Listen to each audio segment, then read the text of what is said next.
now's our time. We're uncaged. Welcome to Topple Uncaged. I'm Steve Topple and you're locked on to the UK's hottest politics and music podcast. Each week I bring you the rawest takes on the big stories making the news, always joined by a very special guest. Then I pleasure your mind, body and soul with the freshest, most banging international music going. Uncaged.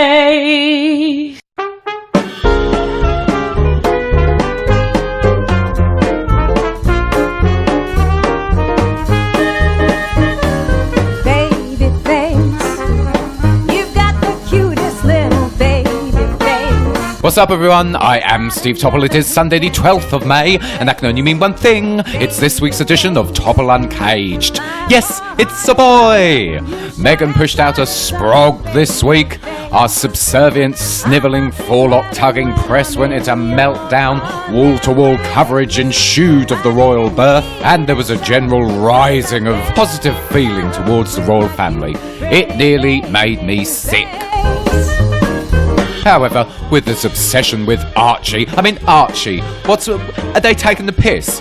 Archie, alright, it sounds like a character out of EastEnders. Is that trying to be all normal, is it? Sounds like Alfie Moon. Anyway, with the birth of Archie this week, I thought I'd bring you some more facts about children in this country. And on a serious note, this is the sobering reality. 4 million children currently live in poverty in the UK. And in the week that Archie was born, and there was this huge fuss over his birth, 123,000 children will be homeless. 9,615 food bank parcels will have gone to children. 1,050 children will have been refused mental health support due to cuts to services. 835 under-18s will be in young offenders institutions. 278 children will have been taken into care. 326 children will have seen their mothers go to prisons, and 148 children will have been permanently excluded from school, including 30 under 11s. So, you can snivel all you want over this fucking royal baby, but as the figures I just read out quite neatly pointed to, all Archie is doing is embedding classism and inequality in this country. It's the UK's quickest current affairs roundup. It is Plucked News. Yes, this is the UK's quickest news roundup. It is Plucked News. However, today's edition is slightly different because it is a very special day today. It is not only International Emmy Awareness Day, but it is of course the culmination of Millions Missing Week. For anyone who's been following this podcast and my writing for the Canary, you will know that the campaign group Emmy Action has been doing work all week surrounding myalgic encephalomyelitis, ME, and today is the end of that. So, I thought I'd give you a look back at what ME is, what some of the controversy is surrounding it, and what ME Action are doing to further the cause of fighting for justice for people living with this debilitating disease. So, ME, myalgic encephalomyelitis, is a chronic systemic neuroimmune disease. It affects at least 17 million people worldwide and around 250,000 people in the UK alone. These are, of course, estimates. I believe that the figures are much higher than that and that is extremely undiagnosed. Symptoms vary from person to person. However, a lot of people often experience flu-like symptoms, all-over pain, sleep disturbance and problems, cognitive impairments, impairments of the body's autonomic systems such as nervous and digestive, and hypersensitivity. But one of the overarching symptoms with ME, and one that is sorely misunderstood, and also if you look at the press coverage this week, sorely underreported, is post-exertional malaise. Essentially what that is a worsening of symptoms after any form of exertion by the person, be that physical, mental or emotional. It quite often comes on several hours after they have exerted themselves, or it can take up to 2 days with some people. And the worsening of symptoms can last for a matter of hours, they can last for weeks and even sometimes months. In the most severe cases, some people never ever get back to where they were. ME has been fraught with controversy. For decades, and let's be honest, still to this day, the medical profession have not properly recognised it. People living with ME have been disbelieved, stigmatised, given incorrect treatment or told it is all in their heads. But ME Action hope to change all that. They are a worldwide group of people living with ME and their advocates and supporters, people like me and my partner Nicola. The campaign hook is Millions Missing. That is, ME has left millions of people worldwide missing from their lives, family and friends, unable to have existence that most of us take for granted. Usually, ME Action have Millions Missing Day on the 12th of May, but they extended it for the whole week from the 5th to the 12th this year to gain maximum coverage of this debilitating disease. The group's aims are overarching, yet really, it is actually that simple. They are calling for health officials and governments to end the inequality of funding and research into this debilitating illness. Much like in the US, funding for ME research in the UK is absolutely appalling. The charity the ME Association estimated that just £40 per patient was spent on research between 2006 and 2015. When you look at the research funding for MS, for example, that was £800 per patient for that same time period. And that's despite there being many more people living with ME in the UK than actually living with MS. So, what's happening today, Sunday the 12th of May? Well, there are a lot of demonstrations going on across the world. ME Action Network told me that the demonstrations will see the lining up of empty shoes of ME sufferers from across the UK, footwear that has been unused and made redundant by this debilitating disease. This powerful and symbolic display will be taking place in over 75 cities across the world, and in the UK major demonstrations will be happening in over 25 towns and cities. Some of them have happened already. These include London, Glasgow and Sheffield. I was at last year's demonstration in London, right next to BBC Broadcasting House as it happens, and hundreds of people came out, both with and not living with ME, to show support and solidarity. But all this comes amid a growing scandal surrounding ME. This is all about the controversial PACE trial, a research project into finding treatments for people living with ME. The results were first published in The Lancet in 2011, and recently they've been making the headlines again. PACE trial claimed that people living with ME can improve their illness and sometimes recover by having cognitive behavioural therapy, that's CBT, and by using graded exercise therapy, GET. The Department for Work and Pensions in the UK funded part of the £5 million trial, but the results have been dismissed by many medical professionals and disabled people alike as being damaging and ineffective. If you hop over to the US, 2 government agencies have either downgraded the effectiveness of them or removed them as treatment recommendations altogether. They are not allowed. But still, in the UK, the researchers behind it and much of the medical profession maintain their stance that PACE trial was correct. Recently, and you can check out some articles about this on my website, mrtopple.com, and on the Canary, there's been a war of words played out in the media between people living with ME, their advocates and supporters, and much of the press and medical professionals. So, this makes this year's Millions Missing events even more important. It is staggering that a disease which was first formally reported in 1934 still has no recognised cause or cure. But it is more staggering that millions of people living with this ravaging illness are still denied recognition, support and treatment. And it is damning that much of the medical profession, media and politicians refuse to listen to their voices, at times effectively abusing them. But perhaps the most damning thing is that people still have to demonstrate for yet another year, even though the disease and society often leaves them severely disabled. But they will be today, and while they call themselves the Millions Missing, they are only invisible for one very simple reason: because society refuses to open its eyes. I hope 2019 is going to be the year that these millions of invisible people will become visible again. Soaring above this week's top stories, I'm free flying with... As many listeners to this podcast and readers of The Canary will be aware, it is ME Awareness and Millions Missing Week. That is about myalgic encephalomyelitis, also known as chronic fatigue syndrome, but in this context, ME. Something that's never spoken about with this, however, is also a much broader issue, which we are going to focus on today with my guest, is something called fabricated or induced illness, which used to be known as Munchausen syndrome many years ago. In fact, to be honest, it still exists as that, but we'll get get into more detail because there is a new campaign which I think is extremely, extremely important, and it is a massive problem in this country.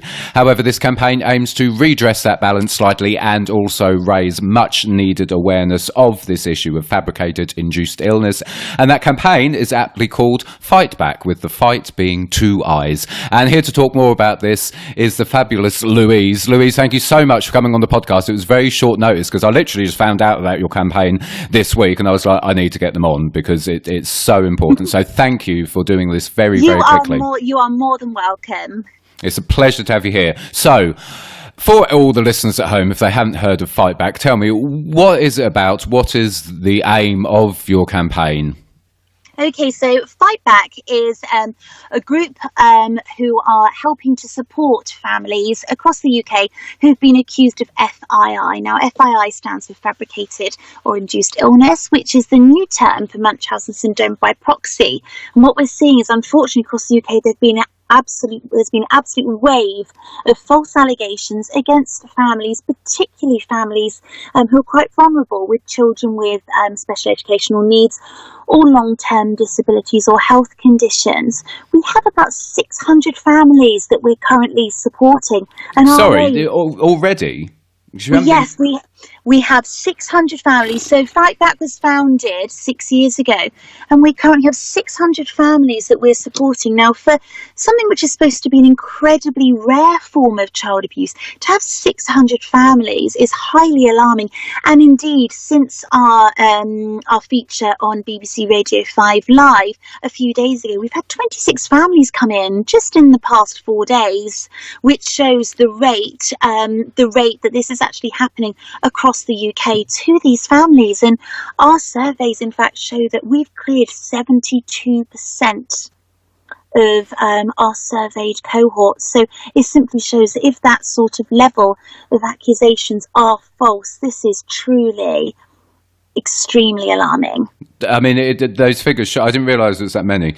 That has quite taken me aback, actually. Yeah, it is. And just for context, you were on BBC Radio 5 Live on last Sunday, which was the 5th of May, and we're recording this on Thursday the 9th of May. So that's over 25 families in a matter of days. Yes, that's right. And actually, we had our original feature, which took place on the 10th of March. And between the 10th of March and this Sunday, so the 5th of May, we had about 45. So it goes to show that in a matter of months, we've had a huge amount of families that have approached us, and they're just the ones that have listened to the radio show. How many people have actually not come across the media that's been out with the likes of Radio 5 Live, and also the BBC online news article that's also been out in support? How many other families have not heard that feature that are around, who are simply fighting for their cause by themselves and unsupported? How extensive do you think this is across the UK in reality?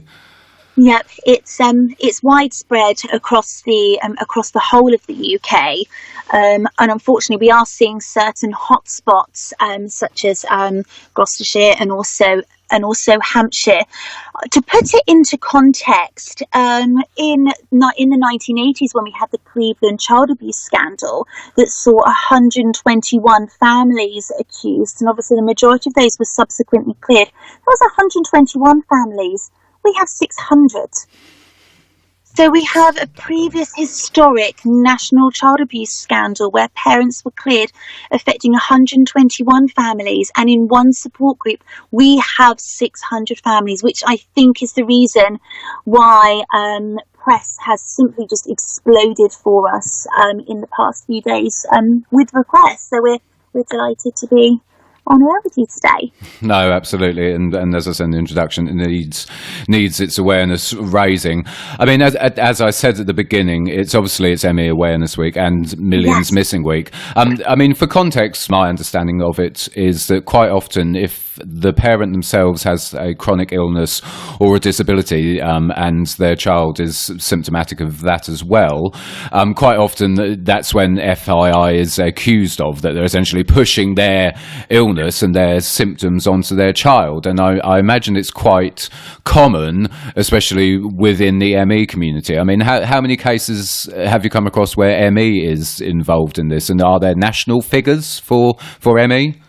Yes, unfortunately, there are training courses that are being delivered nationally that are focusing on 6 conditions. They're Ehlers-Danlos syndrome, autism, ME, CFS, epilepsy and gastro. So unfortunately, ME is one of those targeted conditions. Now, we know that these sorts of conditions are very much so invisible illnesses and disabilities, and also notoriously hard to get a diagnosis for. And we feel that families are being persecuted whilst they're trying to get a diagnosis for their children and simply acting as their advocates. But a government, it was brought up in Parliament actually in January of this year, as they stated that 1 in 5 young families of people with ME had been referred to children's services. However, ours was actually slightly higher than that, unfortunately. So 1 in 5 children with ME was stated by the government being referred to children's services, but ours was a higher rate. 24% of families have been referred to children's services, and 6.8% of those were referred to child protection. Why do you think there is still this stigma and this dogmatic approach from professionals towards mothers in particular who are saying, look, my child is bloody ill and needs help? Why does that stigma still exist? Unfortunately, the training courses that are being delivered nationally are actually targeting these conditions. We are targeting families with very vulnerable children that often have diagnosed conditions such as Ehlers-Danlos syndrome, autism and ME. The guidelines that these are being based on are incredibly outdated. They're based on the research in McCraw, which is 1996, and also of Sir Roy Meadows, who obviously we know was obviously involved in the wrongful conviction of mothers of harming and murdering their babies. So we have to think medical research is advancing daily. It's advancing every minute.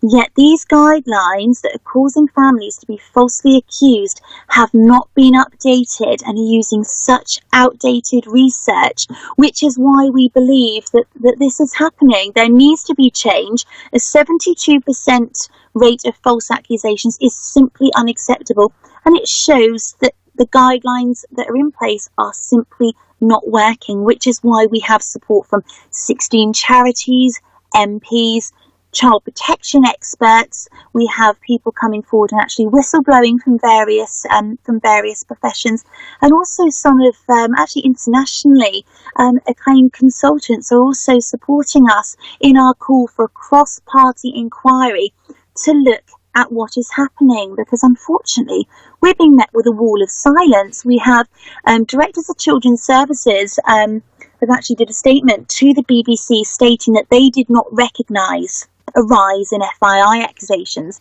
but we'd actually made over 158 freedom of information requests to local councils, and the majority came back stating that they did not hold the figures. So if there are no figures, how on earth are the directors at the top stating that they do not recognise a rise? Based on what? There is no accountability, and nobody seems to know what is actually happening on the ground at local authority level, which is why we need an independent inquiry to help support families that not only are going through this, but to protect families that have conditions such as ME, CFS, Ehlers-Danlos syndrome and autism going forwards. Absolutely, you're spot on. We could do this for about an hour, actually, because I think it's an absolute rabbit hole, and yeah. I'm not even going to start talking about forced adoption. That's another part of this entirely. But for people listening to this, as you say, MPs are involved, some professionals involved, you've got the support of charities. What can listeners to this podcast do to support you and to get involved with Fiightback? Okay, so we obviously have a website, which is fiightback.co.uk, which is spelt with 2 I's. If parents do need support, we can also be reached via Facebook, and we're also on Twitter.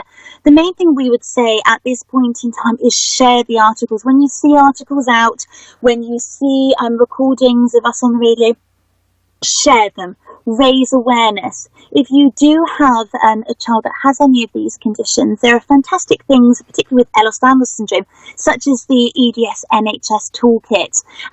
Show your GP. You know, we have these fantastic things being rolled out, and it's about improving things at local level, because if we're getting the referrals and we're getting the diagnoses early, then fingers crossed, we can stop this going forward. And also there's more awareness. We can stop these diagnoses being queried. But at the moment, at this point in time, for listeners, is supporting by sharing, helping raise awareness, and then fingers crossed we will get our cross-party inquiry.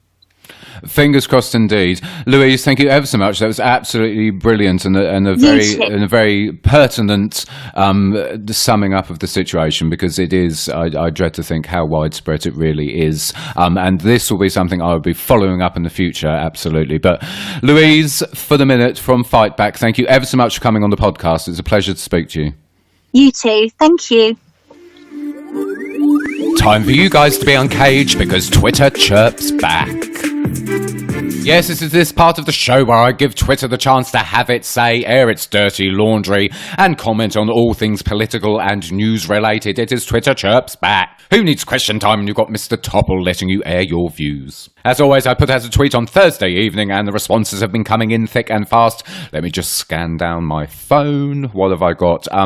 Benefits News. Hello, Benefits News. Yes, friend of the show, Benefits News. They said, Freddie Starr's dead. My response is, did you choke on a hamster? Should I be bothered Freddie Starr is dead? Obviously, condolences to his family, but washes over me, that one. But they also said, and no way McVeigh. Yes, it's the McVeigh making a Conservative Party leadership bid. Can you imagine that? One of the most noxious politicians in recent history, taking one of the most noxious jobs in the country. She'll probably actually be quite well suited, wouldn't she, to it? Because you have to be a bit of a toxic bastard to be Prime Minister under a Conservative government. So I don't think it will happen myself. I can't see it, Benefits News, but we will see. We will see what happens. As always, thank you for commenting, my mate Alex Tiffin at Respect is Vital, a runner of the Universal Credit Sufferer website. He says Venezuela and UK poverty, yes, it's all been still, well, I say all been going off, it's still going off in Venezuela. There was these erroneous reports, wasn't there, coming out that Guaido was arrested and detained by Maduro's government, which apparently wasn't the case at all. But this narrative and this peddling of falsehoods by the mainstream press continues surrounding Venezuela. As I've been repeatedly saying, I can't see an end in sight to it anytime soon. This is going to roll on until those filthy American corporations get their hands on the black gold in Venezuela. That is the oil, but we shall see how this continues to play out. And UK poverty, I think I summed that up, Alex, in the introduction this week, but if you missed it, check out my introduction. I give you some quite damning statistics about specifically children in poverty in the UK. It is shocking. I'm going to read out a tweet from Aldom, or Aldom, I think it probably is. Now, you know me, I'm open to opinions of all varieties, and I don't say I disagree with this one. It may be controversial that I'm saying it, but I'll read out his tweet anyway. Aldom says, 800 rockets fired by Hamas into Israel. People often talk about Israeli aggression, but rarely hear about Hamas. It's genocidal, anti-Jewish covenant. Isn't it time we did Palestinians a real favour and hold Hamas and its fascist covenant up to the light so the world can see the reality? Now, obviously, I'm no supporter of apartheid Israel. However, my opinion is a bit nuanced on this. And as I say about the situation in Venezuela and lots of developing countries in Africa and the situation in Gaza, Palestine, I personally don't think Hamas are the right people for the Palestinian people either. As always, I think the people on the ground suffering the most are stuck between a rock and a hard place. That is in the situation of Israel-Palestine, the aggressive apartheid actions of the Israeli government, and the equally repressive, aggressive actions of the Hamas-led government in Palestine. So that might come to a shock of some people that I said that, but that's what I think. And finally, I'm just going to read out a tweet from Gail Leatherby, fantastic writer who's a very good friend of mine. She put, difficult one, so much to focus on, but for now I'll say how absolutely sick and bored I am with the will she, won't she go noise about May's premiership. The leader hopefuls with wives parade is equally sickening. I want them all gone now for all our sakes. And I think that sums up probably, Gail, the thoughts of many people listening to this podcast, and including my own. We need to get the Conservatives out and bury the party in the dustbin of history quickly. That is it for this week's Twitter Chirps Back. As always, check out my timeline next Thursday night for the tweet. And remember, get involved and keep continuing boycotting Question Time. And here's this week's banger in Revolutionary Birdsong. Oh my gosh, I always have the very most talented artists on this podcast, but this week's guest is an exception to that rule even by my high standards. She is a sublime singer, extremely talented songwriter, fantastic lyricist, and she only directs music videos as well. She has come out this year with several brand new tracks, but all of them equally sublime. It is a real pleasure to have her on the Topple Uncaged podcast. I'm very excited to introduce to Zia Benjamin. Zia, thank you so much for coming on. It is a real treat to have you on here. Thank you for having me. It's like an honor to be able to talk to you and to talk to all your listeners. Respect. I'm glad you're interested in the movement. I'm very, very interested. I'm especially interested in what you're doing because you have got out, well, you're releasing quite a bit of new music this year, but one of the standout tracks at the minute is, of course, Mr. Neverman. Don't wait, time is slipping away. We love this in this house. It's absolutely great. It's beautiful, beautiful track. It kind of, when I listened to it, first off, I was like, okay, so it puts me a bit in mind of, it's a bit Lovers Rock almost, but you've brought it bang up to date. And then sort of 2/3 of the way through, you move into this spoken word section, which kind of has influences of dub running through it. And then we're back into the Lovers Rock. And what's great about it as well is, you've got some attitude in it, girl. Good grief. You're kissing your teeth at one point. Yes. And then there's this brilliant... Sometimes things make you have a kissy teeth, you know? And there's this brilliant line where I didn't know whether I want to laugh or be a bit scared, because there's this line where you go, a broken heart and a wild woman is volcanic. And I was just like, yeah. Yeah, I think it's both. I think I wanted people to laugh and also be scared. It's great. I love it. It's brilliant. And the video, I mean, it's absolutely fantastic. It's like a sort of short film project where you've got this whole storytelling thread running through it. There's mixtures of cinematography in there. Now, the most amazing thing about Mr. Neverman is you wrote the song, you sung the song, and you directed the video as well. That's just quite a project, I have to say. I mean, how did the song come about, and then how did it develop into this project where you also directed the video? I mean, you basically did nearly the whole thing. I can't say I did the whole thing because I have such a beautiful team of just... It's funny to call them a team because it's not really like... It's more like just a circle of creatives that work with me just because they see the vision and are... inspired by the creativity. So I definitely don't want to say it's all me, but starting with the song, I think some of the best songs, they just come to you, they flow, and Neverman and No Fame were just like that. So Neverman came about a really kind of weird space in my life where I was in a long relationship. I'd been with this person for years, and I thought, this is him. This is it. I'm going to get married to this person. We're in love. But it just wasn't right. I was putting up with a lot that I think I shouldn't have been. And I didn't feel like he really saw me, meaning he didn't see everything that I was doing to be with him, everything that I had done, how much I loved him, how much I was giving to him. So I was really writing and singing about so many different people in this one song that it's kind of hard sometimes when they're like, what is this song about? I'm like, this song is about love and just always being in love with a person. what is wrong with us? You know, so it's a condition. It's like the human condition.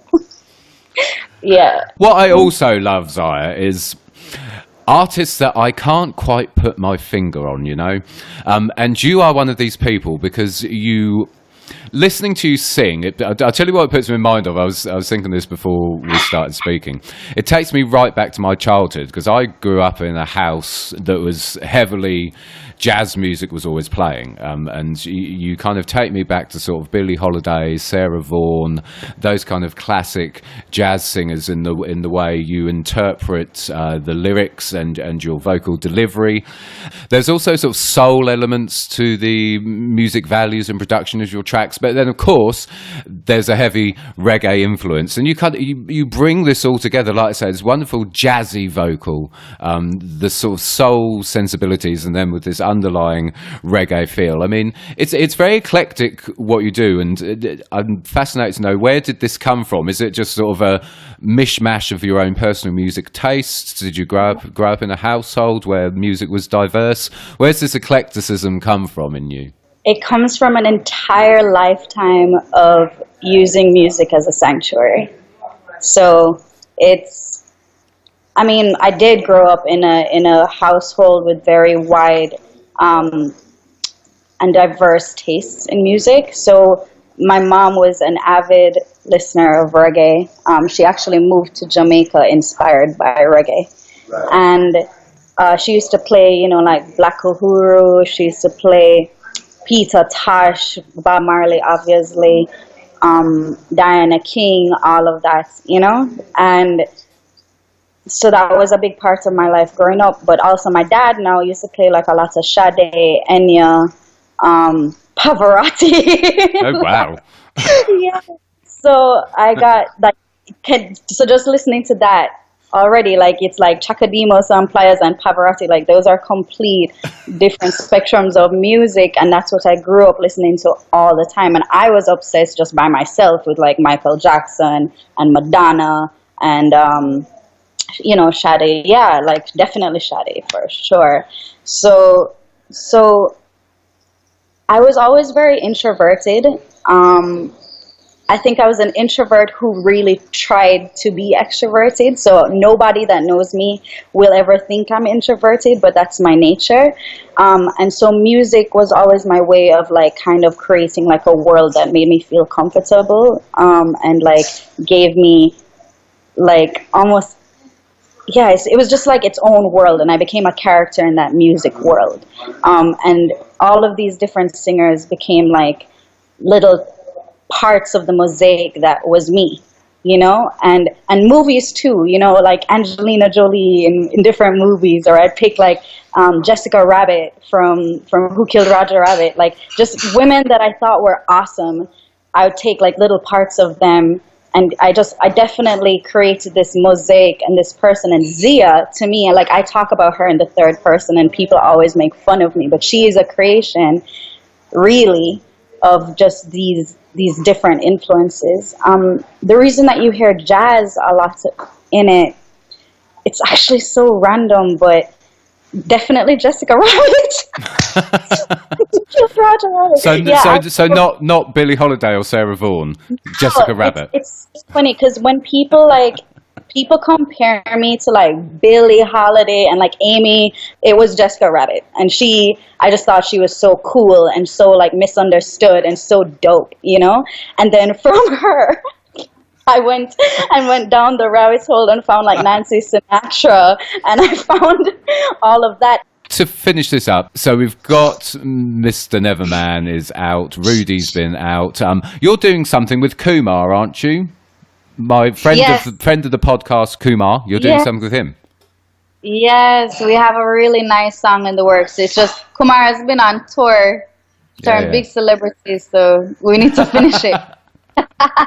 No, I'm just joking. But he's stepping out. But it's a really, really pretty song. Like it's a love song. I love it. Yeah, and I'm so happy to work with him, because I remember he was at one big Raging Fire concert, and I approached him like in my journalist mode. I walked up to him straight and I was like, hey, I'm a singer and I would love to do a song with you. And I know that you don't know me, but I think you'd really like my voice. And he kind of looked at me like, what? Like he was so confused. He was so confused. And then years later, Nevermind and No Fame came out and he was like, okay, I get it. And he came back to me and he's like, do you want to do a song? And I was like, yes, I told you from back then I wanted to do a song. Oh, he's lovely though. He's such a nice guy. He's great and very, very talented. And I have to ask, EP at some point this year, maybe? Album, maybe? At least an EP, possibly, please?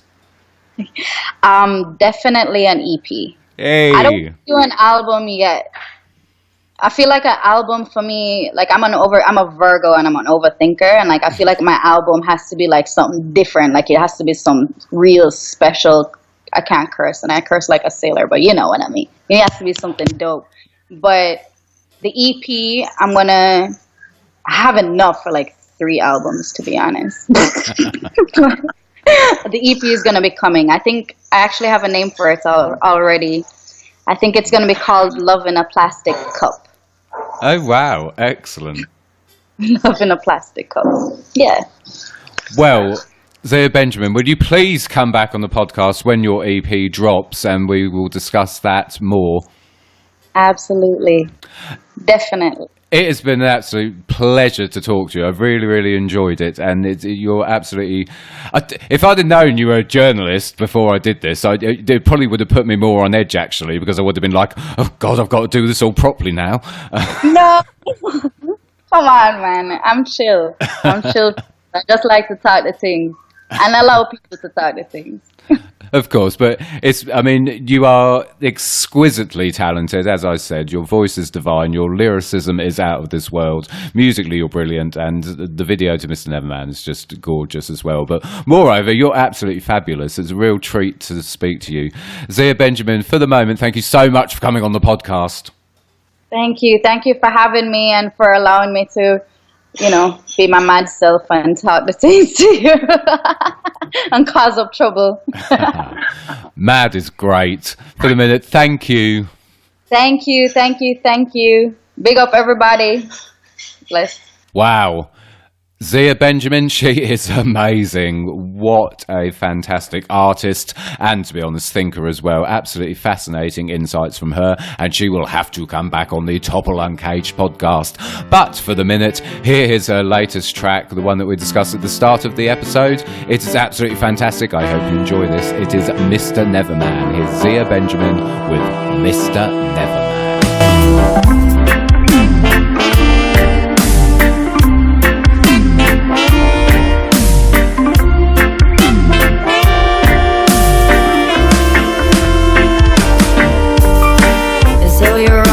From I never got to see you. You should have spent some time before slipping away. Yeah, my baby, my heart, don't you know I could free you? Them yellow waste your time, boy, you should be with me.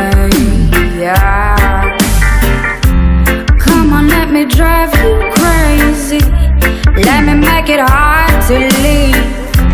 Kiss me like you breathe me, baby. Don't leave me like no summer breeze. Do it. Don't wait. Time is slipping away. Never mind. Do it. Wanna tell him don't wait. Time is slipping away. Never mind. Yeah. Road boy, me love you from the first. Me see you. Was just a little child. You never looked my way. Yeah. I'll keep you warm like a light the night with you. Are you so damn blind like you don't see me? Come on, make me drive you crazy. Let me make it hard to leave. Kiss me like you breathe me, baby. Don't breeze me like no summer heat. Do it. And that's it. Series 2, Episode 3 of Top Line Caged is done. I'd like to thank my fantastic guests this week, the incredible Fiightback. Follow them on Twitter. It's Fiightback with 2 eyes in the fight. The sensational Zia Benjamin. Follow her on Twitter. It's at Zia Benjamin. As always, behind the scenes, thank you to the love of my life, the gorgeous Nicola Jeffrey. Follow her on Twitter. It's at Nicola C. Jeffrey. My man in the booth, Gav Pause, sound engineer. Follow him on Twitter. It's at Pause with a Z Radio. And as always, thanks to my in-house singer. It's Ray Star Music. Follow her on Twitter. It's at Ray_Star113. Thank you to the Canary for uncaging me. Hopefully there'll be no more raw sprogs popping out anytime soon. But we never know. I will see you next week. Uncaged.